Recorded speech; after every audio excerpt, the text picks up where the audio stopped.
Good afternoon po, Ma'am Galang. I am Paul and this is my final examination on our subject, BSEE 29, Teaching and Assessment of Grammar.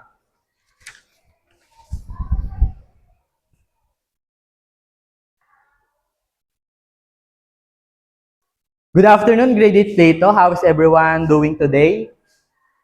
I am very glad that everyone is doing well today. I know our minds is still stuck up with 2025, but let us look forward and hope that this 2026 will bring great things for everyone. Okay, as we continue, may I please ask Raymond to kindly lead the prayer? Okay, thank you, Raymond. Before you take your seats, may I ask everyone to please pick up the trash under your chairs and don't forget to greet your classmates a very good afternoon. Okay. Now, may I please ask Stephanie, our class secretary, to kindly report the attendance today? Stephanie? Wow, I am very glad to hear, Grade 8 Plato, that everyone is here today. Because for today, it is not just a regular lesson, but a special one because we will be learning something useful in our life. Are you guys excited? Okay. And I think last week I leave you an assignment. So how has everyone done it? Okay, good. So kindly submit your assignment to Stephanie and I will be collecting that later on. Okay. So, who among your grade 8 Peto still remember what we discussed last week? Last week we had a very interactive and creative discussion about something. Who among you can still remember it? Yes, Irish? Very good. Last week we discussed the parts of speech. Okay, grade 8 Peto, who can name me the parts of speech? Okay, we have the noun, the verb, the adjective, the adverb, and so on and so forth. So I am very happy, graded data, that you still remember what we discussed last week because what you know about part of speech will be useful on discussing the lesson later on. Okay? So to help you remember more what we discussed about part of speech, I have here the activity entitled, can you please read? Thank you. You belong with me. So, can you please read the instruction, Mary? Okay, thank you, Mary. So, in this activity, I have prepared a variety of words or phrases under your chairs. So, basically, what you will be doing is to check those words and identify its parts of speech. For example, what you got under your chairs is, for example, the word running. You have to identify what part of speech is that. Is it a noun, a verb, an adjective, or an adverb? For example, you got the word book. You have to identify, is it a noun, a verb, or something. And after you identify the parts of speech, you are going to find your classmate who has the same part of speech as yours. So if you got noun, you have to find your classmates who also got noun. If you got verb, you also have to find your classmates who got verb under their chairs. Okay? And after that, grade 8 Plato, you have to stick on the board the words that you got as a group. Okay, you have to categorize it by the parts of speech that you got. Okay? Are we clear on that, grade 8 Plato? Do you have any questions about the activity? Okay, if none, you may start doing it silently and organized.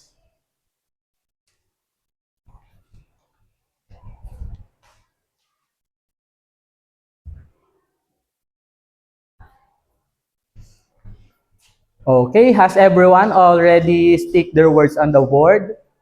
Is everyone already finished on their activity? Okay, thank you, grade 8 Plato. Now, after doing the activity, I have provided here some guide questions. Okay, for my first question, which part of speech do your words belong to? Yes, Irish, noun, verb. We also have adjective and adverbs. Okay, very good. What clues help you identify their part of speech? Okay, for Ray, you identify your words because it is a name of something. You got the word medicine, so you name it noun. And for Stephanie, you got the word protect and identify it as a verb because it is an action word. Very good. Okay.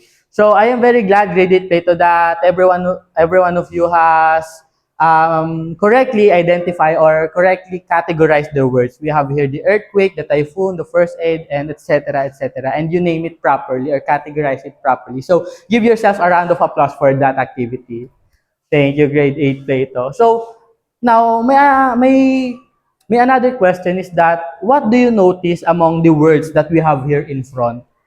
Is it just a random words? What do you think about these words? We have here the earthquake, the typhoon, the first aid, hotlines. We have here the respond, the prepare, the strong, the quickly. What do you notice among these words? Okay, very good. All these words are somehow related to disaster preparedness. Who among you, grade 8 Plato, has an idea about disaster preparedness? Yes, Raymond? Okay, very good. Since the Philippines has experiencing so many calamities every year, for so many years, it is really important that our government, our families, and even ourselves has a proper plan and is ready and is resilient when those disasters come. Okay? So, now, my second activity will be about listen and act. So what you will be doing is basically you will just listen to my instructions and act accordingly. Okay? So kindly please read the instructions. Irish. Okay, so thank you, Irish. So in this activity, I will be flashing two disasters. It's either typhoon or it's either earthquake. And what you are going to do is that when I flash those disasters, you have to do the incorporated movements that follows that disaster. So for earthquake, what you will be doing is to squat down and says there, cover your head with your hands and stay still. Again, squat down, cover your heads with your hands, and stay still. And when I flash earthquake, what you will be doing is to stand with feet apart, brace yourself, and says there, bend slightly forward. Okay, do you understand me, grade 8 Tato? Again, when I flash earthquake, what you will be doing, squat down, cover your head, and stay still. And when I flash typhoon, stand with feet apart, brace yourself, and bend slightly forward. Are we clear on that, grade 8 Plato? Okay, do you have any questions about the activity? Are we clear? Okay. If none, let's do a drill. Let's do a drill if you really follow me. Okay, so I will flash a disaster and you have to do its incorporated movement. So kindly stand up, grade 8 Plato. Okay, so ready? Typhoon. Wow, you're very attentive and you're really following instructions, grade 8 Plato. Second one, earthquake. Wow, you're really good at following instructions, grade 8 Plato. And okay, now that you have already understand the procedures or the instructions of this activity, is that of course we will be doing the activity na. And when you fail to follow the instructions, of course you have to sit down, okay? And the winner of this activity will be the last man standing. Okay? Okay. So are you ready, grade 8 Plato? Okay, so please listen attentively. Earthquake. Wow, very good, graded Plato. Typhoon. Oh, I already saw some people back there that didn't follow the instructions. So, if you fail to follow the instructions, okay, you may sit down. Okay. Earthquake. Wow, you're really competitive, graded Plato. Typhoon. Typhoon. Okay, so that's the end of the activity, grade 8 Plato. Don't worry because we will be having so many activities later on. So kindly follow. So I have here the guide question. So my question is that which of the following instructions do you think or do you find easier and do you find clear to follow and why? I have here the instruction one, squat down, cover your head with both hands and stay still. For the second instruction, squat down, you should cover your head with your both hands and staying still is important. Among these two instructions, credit Plato, which among them do you find easier to follow? And which of them do you find clearer? Yes, Mary? Okay, your answer is instruction 1. Why do you think the first instruction is easier to follow?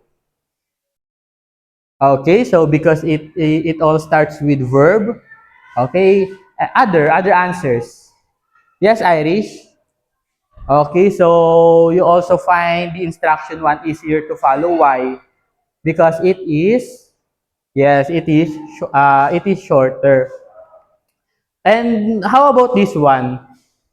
For my first instruction, stand with your feet apart. You should hug yourself and bending slightly forward helps protect you. And the second one is stand with feet apart, hug yourself and bend slightly forward. Okay, which among them do you find balance, do you find easier to follow? Okay, yes, Stephanie. Okay, do you find the instructions too easier to follow? Why? Also because it all starts with verb. Very good. Okay, how about another one? Yes, Raymond. Okay, do you also find the instructions too easier to follow because? Okay, yes, because it is also shorter. Now, all your answers, grade 8 Kato, are all correct. So, I also commend you, grade 8 Kato, because you have a very good observations on these instructions. And I want you to remember that observations because we will be needing that later on our activities. I want you to be observant.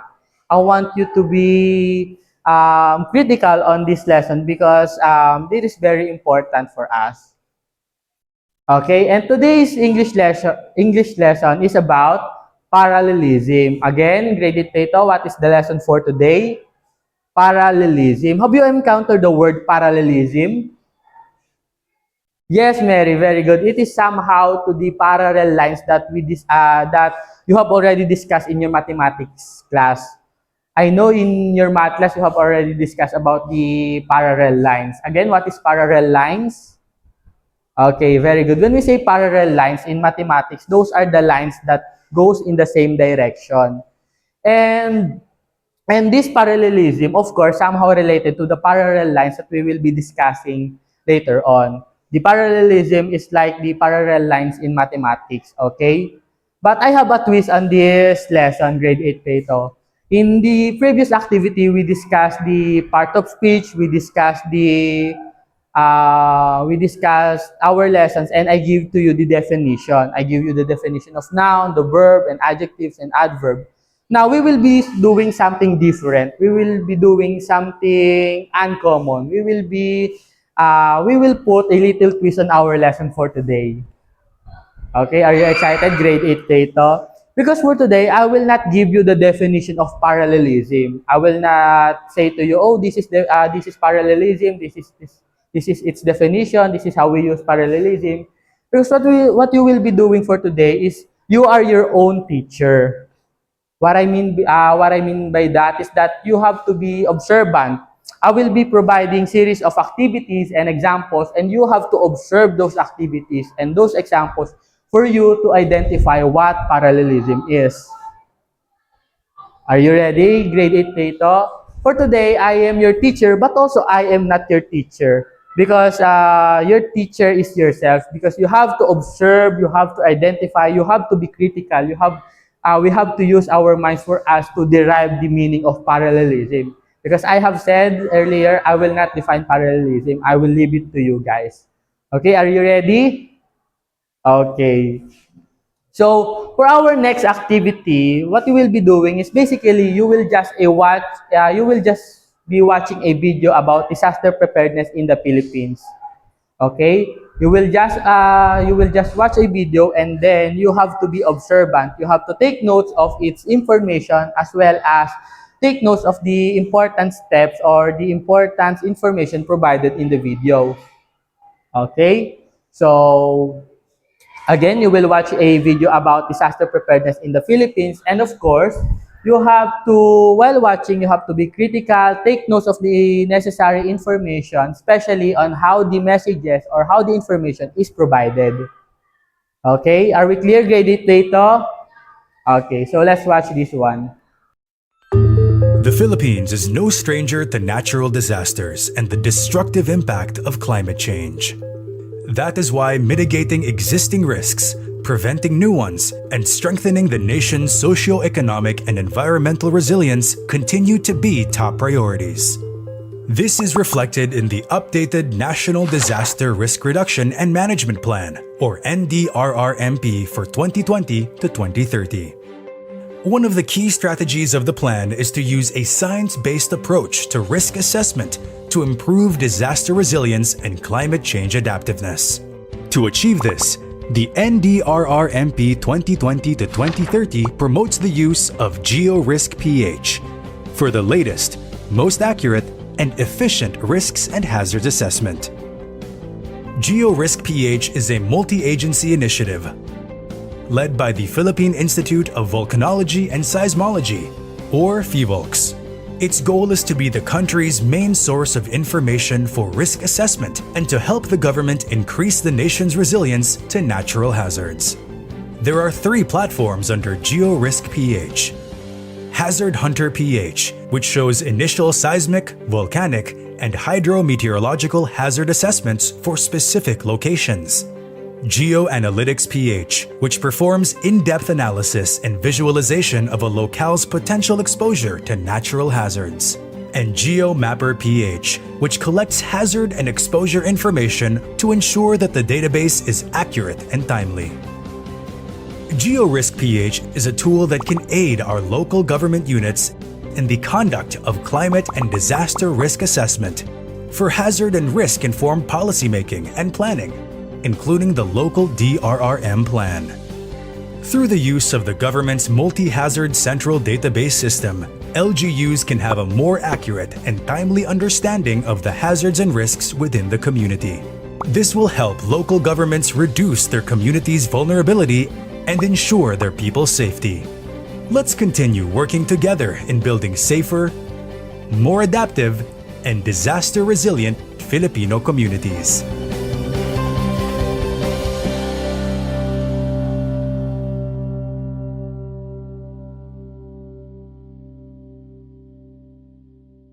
Did you understand the video, grade 8 Plato? Okay, so here are my guide questions. What is the video all about? So the video is the video you have watched. What does it mean, or what does it trying to inform us? Yes, Mary. Very good. The video is all about the disaster preparedness in the Philippines. Other answers? What are the other things discussed in the video? Yes, Raymond. Very good. The video also discussed why is it important that the Philippines is becoming resilient and prepared when those disasters came to us. Okay. Other answers? Yes. Okay. Very good. The video also discussed the measures or the actions that we need to do in able to be more resilient and in able to be more prepared during those disasters. And for my second question, do you notice any patterns in how the instructions are written? Okay. Do you notice any patterns in those information? Yes, Irish? Okay, that's a very good observation. You observe that the instructions provided in the video uses the consistent grammatical structure. Very good. And for us to understand more the video and for us to know about more parallelism, I have here set 4 examples, and now we are going to observe these examples, okay? For the example 1, top priorities in disaster preparedness include reducing disaster risk, preventing new dangers, and preparing communities for emergencies. Now, I want you, grade 8 Plato, to observe this example. What do you notice among these examples, particularly on the bolded words? Again, top priorities in disaster preparedness include reducing disaster risk, preventing new dangers, and preparing communities for emergencies. What do you notice about this example mentioned in the video, especially on the bolded words? Yes, Stephanie? Okay, according to Stephanie, all the bolded words are verbs. Are you sure? So, let us examine grade 8 dito, how these words used in the sentence. Are they really verbs? Yes, Irish. Very good. All the bolded words are gerunds. For the example 2, disaster preparedness aims to provide information that is accurate, clear, and useful. Okay, let us identify what these bolded words mean, or what is the part of speech of these bolded words. Accurate, clear, and useful. Adverb, are they really adverb? Noun, are they really noun? Yes, very good. All these bolded words are adjectives. For the second one, the goals of disaster preparedness are to protect people during disasters and to reduce damage to homes and schools. Okay, what do you think is how do we categorize these phrases? To protect and to reduce. Verb, is it verb? Maybe protect and reduce is verb, but what do we call them when we add the preposition to? To protect and to reduce. Starts with letter I, grade 8 pa ito, I. Very good, it is an infinitive. So, my question for this is, what do you notice in the examples I provided? In this example 3, 2, and 1, what do you notice among these ones? Okay, very good. They uses the consistent grammatical structure. So, let's see. For the example 1, it uses consistent gerunds, reducing, preventing, and preparing. For the example 2, it is also consistent in using adjectives, accurate, clear, and useful. And for example 3, it also consistent in using infinitives, which are to protect and to reduce. Okay, so very good. So from those examples I have provided, grade 8 Plato, can you already define what is parallelism? And what structure does it follow in the examples provided? Okay, so I will give you some time. Based on these examples I have provided, what do you think is the meaning of parallelism? Yes, Ray? Parallelism is using parts of speech? Maybe. Okay, so let us examine these examples. What do you think is the meaning of parallelism in these ones? Yes, Stephanie? Parallelism uses verb. Okay, so let us examine this one again. What do you think is the meaning of parallelism? Yes, Mary? Very good. When we say parallelism, class, graded dito, it is a writing technique or it's a writing style when we use consistent grammatical structures in our sentences, or in our sentences. Again, the keyword graded dito, consistent grammatical structure. What do we mean when we say consistent grammatical structure? Let's take a look at this example 1. Since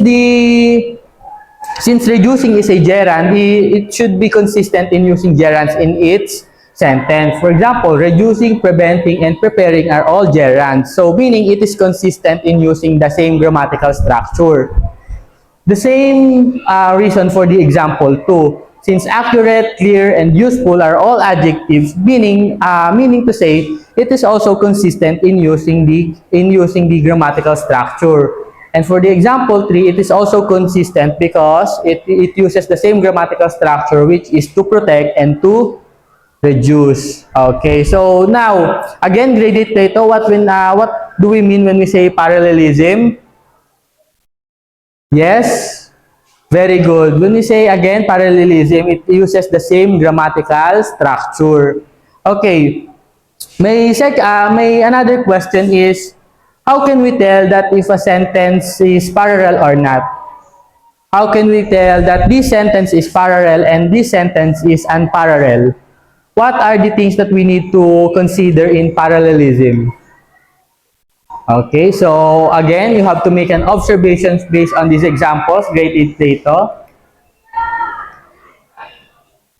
Okay, so again, let me read. Top priorities in disaster preparedness include reducing disaster risk, preventing new dangers, and preparing communities for emergencies. What do you notice about these examples? We say earlier that this is an example of parallelism, but why? Because it uses the same grammatical structure. But also, in parallelism, grade 8 Plato class, we also have to remember that a sentence or a group of sentences should include an items or list. Again, before we can tell that a sentence uses parallelism, we also have to identify first if that sentence mentions items or lists. Or in this case, for example, in this one, top priorities in disaster preparedness include reducing disaster risk, preventing new dangers, and preparing communities for emergencies. Does this example mentions items or lists? Yes, what are the items it being mentioned? Preventing new risks, reducing disaster risk, preventing new dangers, and preparing communities for what? Preparing communities for emergencies. Now that we have identified that this sentence mentions items or lists, now it is the time to identify or to look if it uses the same grammatical structure. Again, for the first item, it mentions reducing disaster risk, which starts with gerund. For the second one, preventing new dangers, which also starts with gerunds. And for the third one, preparing communities for emergencies, which starts with preparing, which also a gerund. Do you understand or do you get me? Grade it, Tato? Okay. For another example, disaster preparedness aims to provide information that is accurate, useful, clear, and useful. Does this example mentions items or lists? Yes. What are the items being mentioned? Accurate, clear, and useful. Are those three words within the same grammatical structure? Yes, because they are all what? Yes, they are all adjective. And for the third one, the goals of disaster preparedness are to protect people during disasters and to reduce damage to homes and schools. Does this example provide an items or list? Yes. And what are the items being mentioned? To protect people during disasters and to reduce damage to homes and schools. Now, does to protect and to reduce within the same grammatical structure? Yes, because they are all infinitives. Okay, my question, grade 8 Plato, do you now understand what parallelism is? Okay, so if you need another example, I have here. So, may another example. In the Philippines, being prepared for disaster means listening to weather advisories, preparing emergency supplies, and families should evacuate early. So, our first question when we are looking for parallelism is that, again, what is that? Does this sentence provide in an items or list? Yes, and what are the items being mentioned? Listening to the weather advisories, preparing emergency supplies, and families should evacuate early. Now, my question, grade 8 Plato, does these three items uses the same grammatical structures? Is it consistent? Yes? Double check. Let's double check. Does this sentence uses the same grammatical structure?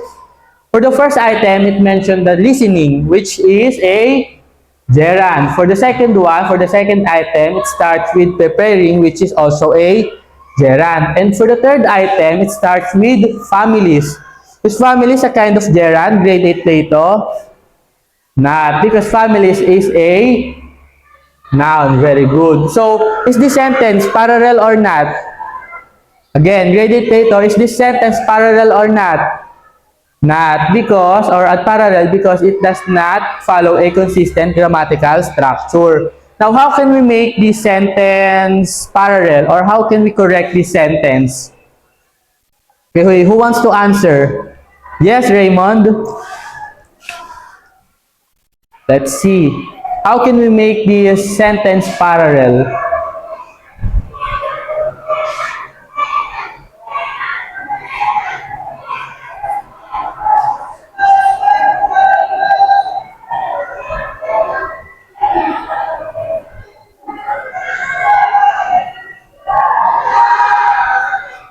Okay, thank you, Raymond. So, let us check. In the Philippines, being prepared for disasters means listening to weather advisories, preparing emergency supplies, and helping families evacuate early. So, let us check if this sentence is parallel or not. So the items being mentioned again are listening to weather advisories, preparing emergency, and helping families should evacuate early. So the first item is listening, which is a kind of gerund. For the second one, preparing, which is also a gerund. And for the last one, helping. Helping is also a gerund. So meaning to say, is this sentence parallel or not? Very good. So thank you, Raymond. This sentence has already become a parallel. So now, do you understand parallelism, grade 8 Plato? Do you have any questions? Do you have confusions? Do you have any other clarifications about our lesson, parallelism? Okay, if none, let us proceed on our activity 4, which is be prepared. So what you are going to do is that, credit data, listen, is that I will be providing you an IEC material, a poster, a flyer, or an infographic about the disaster preparedness in the Philippines. So I will be providing you this one. And what you are going to do is, of course, you have to read this one and you have to identify the words or the sentences that are in parallel structure. Okay, again, you have to identify the parallel structures given in this material, grade 8 data. Okay, so as you look to the parallel structures of this sentence, what you're going to do is you have to encircle the words or the instructions that are parallel. And after that, you have to identify or you have to distinguish what makes those words or what makes those phrases parallel. Is it because all of them are noun, verb, adjective, gerunds, etc., etc.? Do you understand, grade 8 Plato? Do you have any other questions? Okay, if none, I will be distributing the material and you have to do it individually. And I will give you 3 minutes in doing this.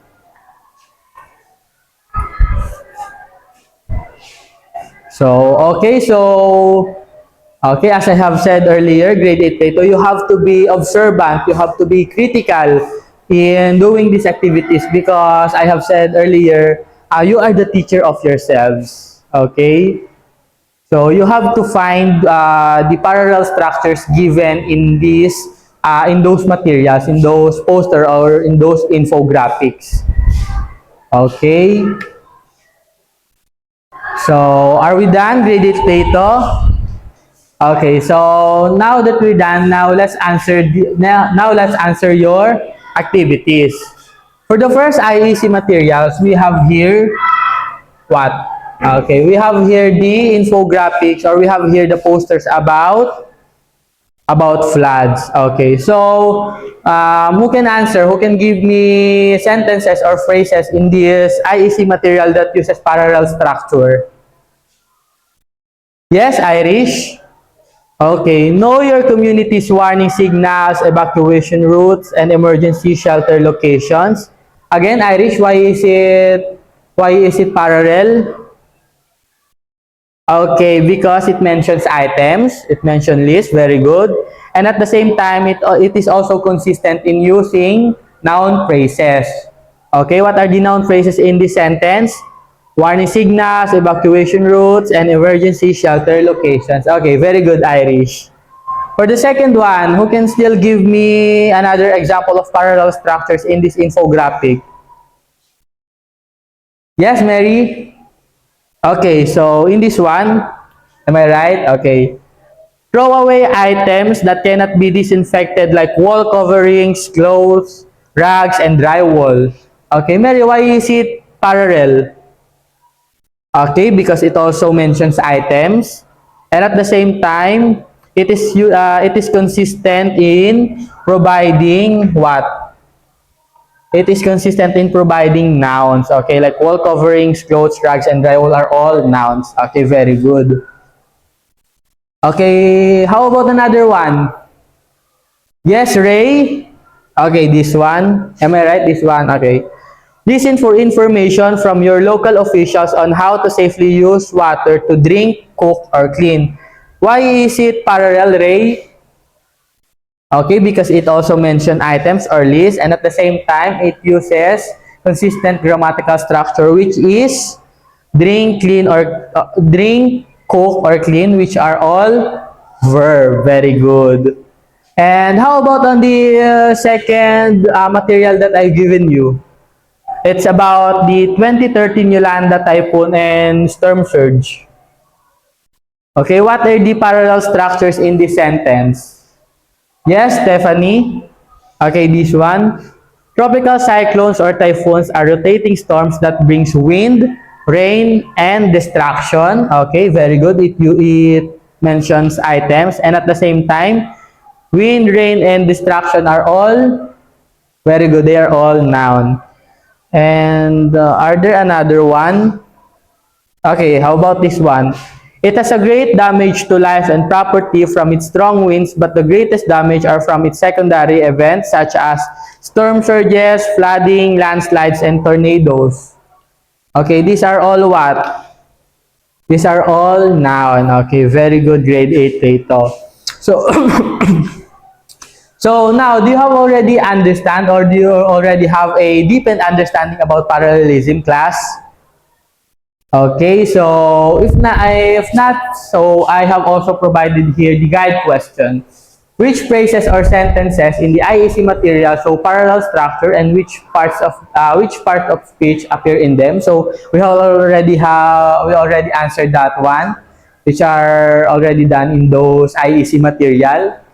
And for the second activity or for the fifth activity, I have entitled this storyboard. Because in this activity, you are the one providing the poster or you are the one providing the infographic material about disaster preparedness using the parallel structure. Okay? So grade 8 Plato, I have here a template. I have here a template of a storyboard. And what you are going to do is that you will think of any disaster you could think of that you experienced recently. It may be about flooding, volcanic eruption, earthquakes, storm surges, tsunamis, etc.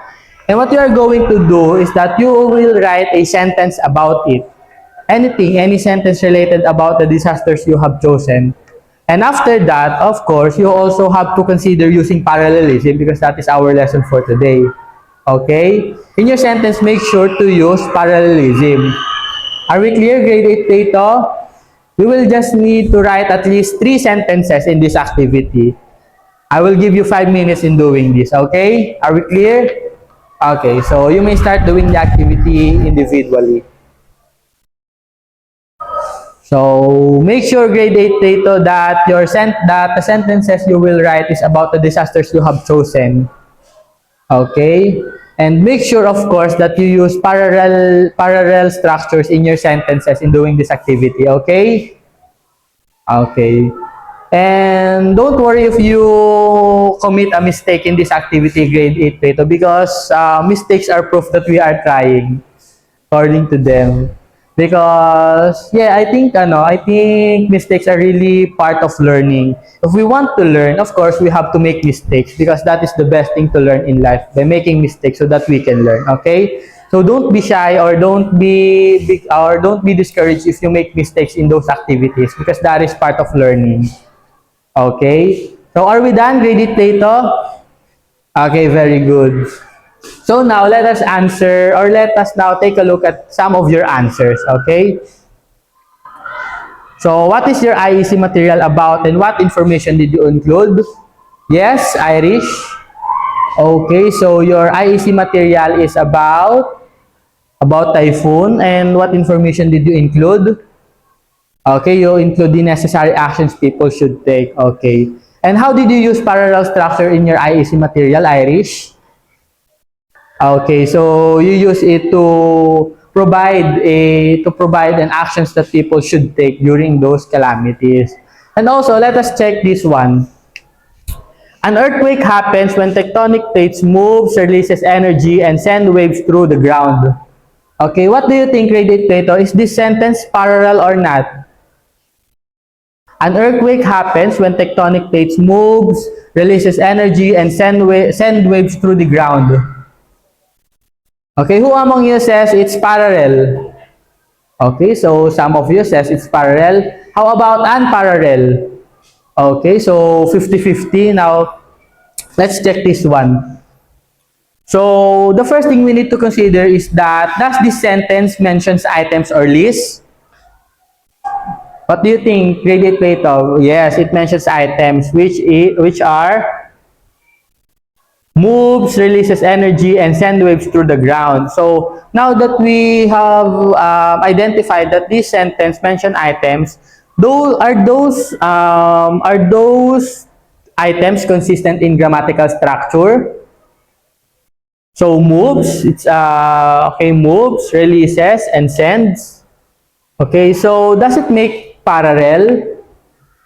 Who among you says yes? Who among you says no? Okay, so the answer for this one, this is, although it is parallel in using these words, it is ungrammatical because the subject of this sentence is the tectonic plates. Is the tectonic plate singular or plural? Plural. So when a subject is plural, we have to use verbs that are also what? Subject-verb agreement, grade 8 Plato. If the subject is plural, we also have to use the verb that is in the base form. So this sentence is okay.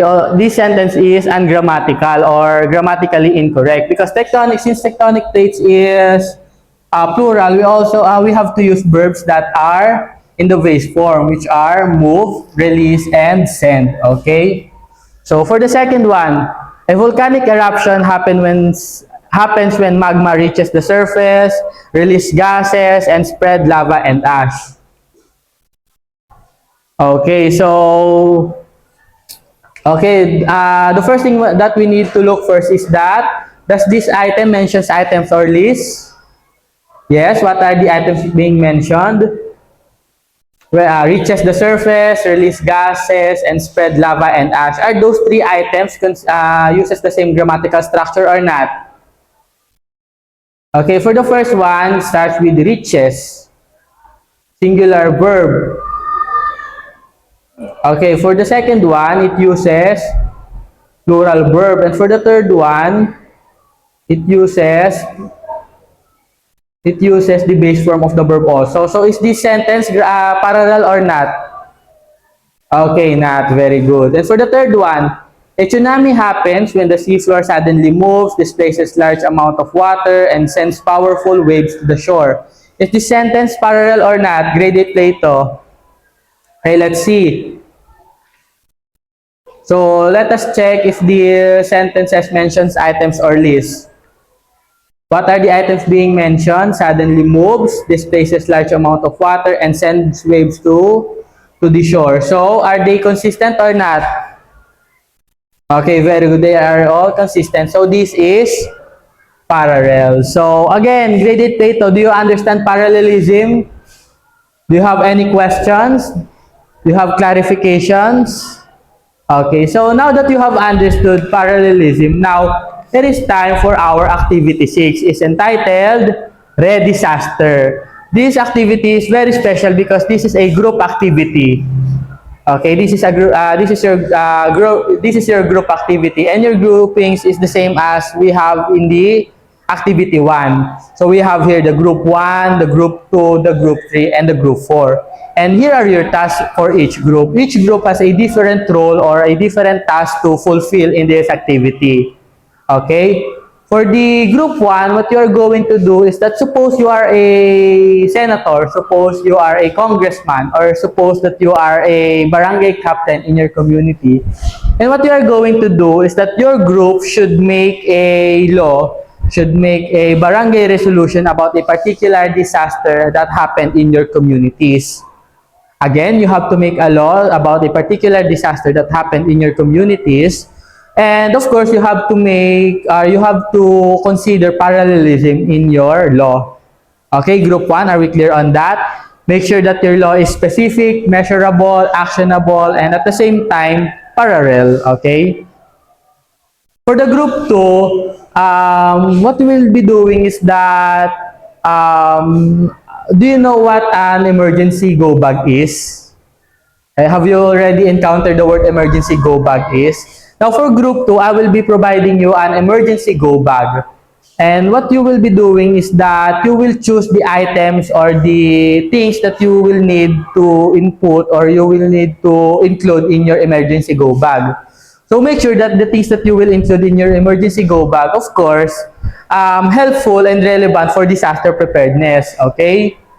And after that, you have to make an explanation on why you chose those items.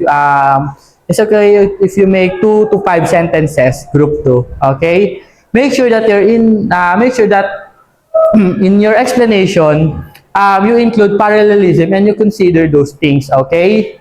You have to justify or you have to explain why those items included in your go bag. Okay? For example, if you decided to include a television in your go bag, you have to justify it, you have to explain it, group 2, okay? Okay. For the group 3, what you will be doing is that you will draw a poster about a disaster preparedness in the Philippines. Okay, it can be about a tornado, a typhoon, volcanic eruption, or anything that we experience here in the Philippines. And of course, you will draw a poster out of it. And after that, you also have to include a short slogan or a short call to action about your poster. Okay, make sure that in your slogan, you also consider parallelism. Okay, are we clear, group 3? Okay. And for the group 4, for the last group, what you will be doing is that you will make a checklist. Okay? But first, you have to think of any disaster first. It can be about anything that we experience or that you personally experience. And after that, you have to write a checklist about such things. It could be about the safety tips during typhoon or what to do during an emergency events or anything. And make sure that in your checklist, you consider parallelism. Okay? Okay, so again, group 4, write each action as a clear and parallel instruction. Okay? So, are we clear, class? Are we clear, group 1, group 2, group 3, group 4? Do you have any questions about the activity? Do you have any clarifications, questions, or anything?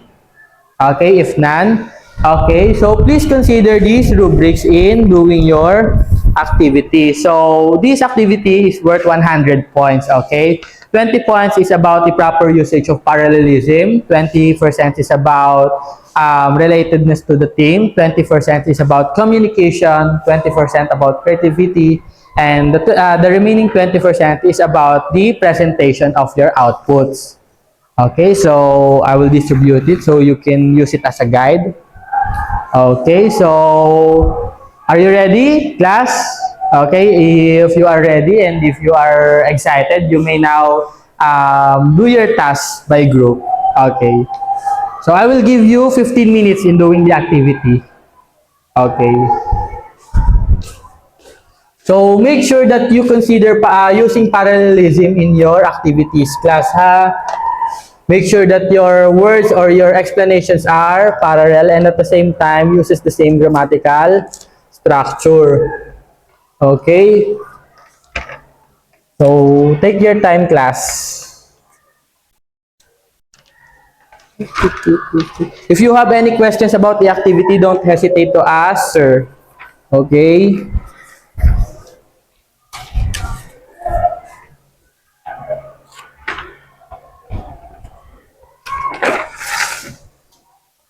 Are we done, grade 8 Plato? Okay, so please work silently. Okay, and cooperate with your group.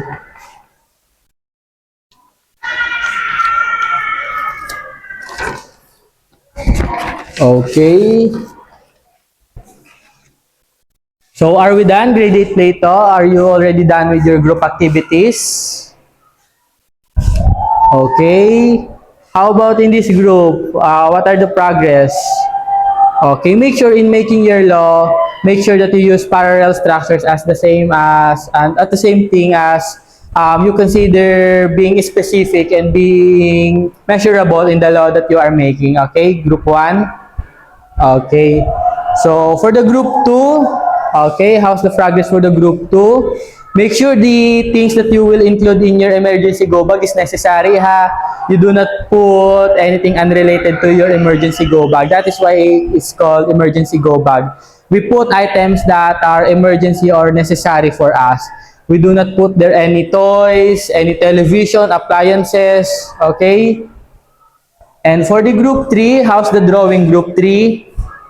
Okay, so very good. Make sure to include the slogan in your output and use a spiral structure in that, okay? And for the group 4, make sure that your checklist is parallel also. Okay, are we clear? Okay, so take your time, grade 8 data. Okay, so are we already done? Okay, so you may now present your work, grade 8 data by group. Okay, let's start with group 1. Okay, thank you, group 1. Group 2. Okay, thank you for your presentation. Group 3. Okay, and thank you, group 4. Okay, now let's check your works individually. For the group 1, let us read the barangay resolution. Barangay Resolution number 2026. We, the residents of Barangay Halang, hereby resolve to make our community prepared, resilient, and safe from all disasters. We commit to prepare emergency kits, plan evacuation routes, practice disaster drills, and protect our community from hazards. Through these actions, we aim to create a barangay where every resident knows what to do, every family is ready, and our community is protected from harm. Okay, let us check if this uses parallelism, okay? For the first sentence, we, the residents of Barangay Halang, will hereby resolve to make our community prepared, resilient, and safe. So, very good because these items are all adjectives. So, very good. Group 1. From all disasters, we commit to prepare emergency kits, plan evacuation routes, practice disaster drills, and protect our community from hazards. So, very good, Group 1, because you consistently use verb in the sentence.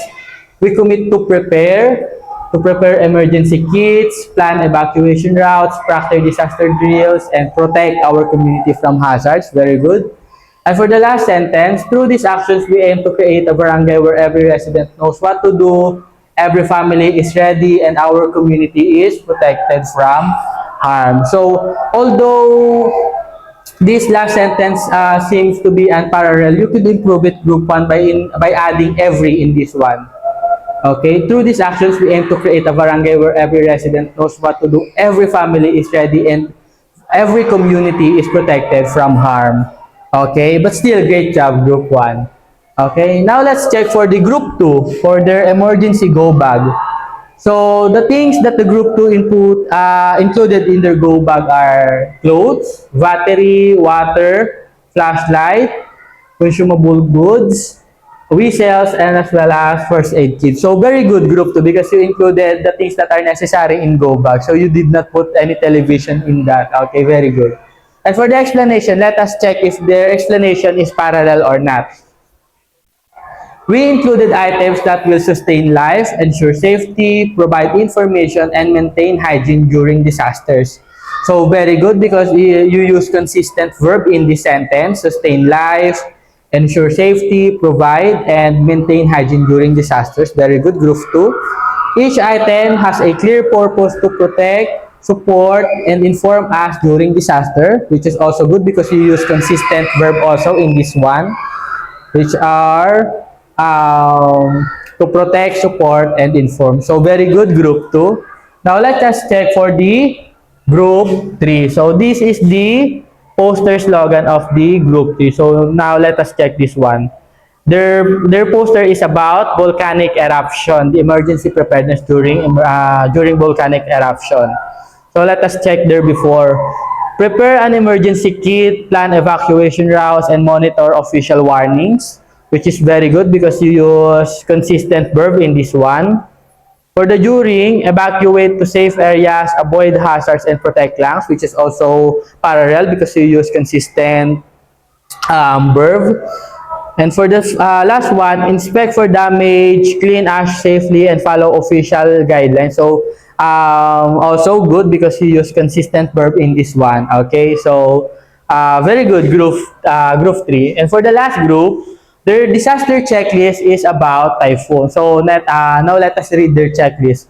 Secure windows and doors, store essential supplies in waterproof containers, evacuate safer areas when asked, and protect important documents and stay informed to the radio or phone alerts. So I think the output of group 4 uses also consistent grammatical structures because all this starts with verb. Okay, so that's all my comment, grade 8 Plato. Now here's my question. Allow me to ask you some question after the activity, grade 8 Plato. How did you feel while doing the activity? Yes, Irish. You feel pressured because of the time? Okay. How about Mary? Okay, you feel challenged, you feel somehow also pressured because of the time as the same because also of the time. And how about Raymond? How do you feel during the activity? Okay, you felt nervous because you are the one going to present this. Okay, I understand that. I have been there that too. And how about this, Stephanie? How do you feel during the activity? Okay, you were just excited. Okay, thank you. So, how did your group use parallel structure in your outputs? Okay, for the group 1, you use parallel structures in making laws. Very good. For group 2, in explaining your emergency go bag, which is also good. For the group 3, in your poster slogan, and for the group 4, you use parallel structure in your, yes, very good, in your checklist. Okay. So because we already done our group activity, give yourself a round of applause. Grade 8 Tato. Okay, so very good. You did a great job on that activity. And for that, I already know that you have really understood what parallelism is. Okay. So now as we move towards the ends of our lesson, let us answer these generalization questions. Okay. What is parallelism again, grade 8 Tato? Yes, Stephanie.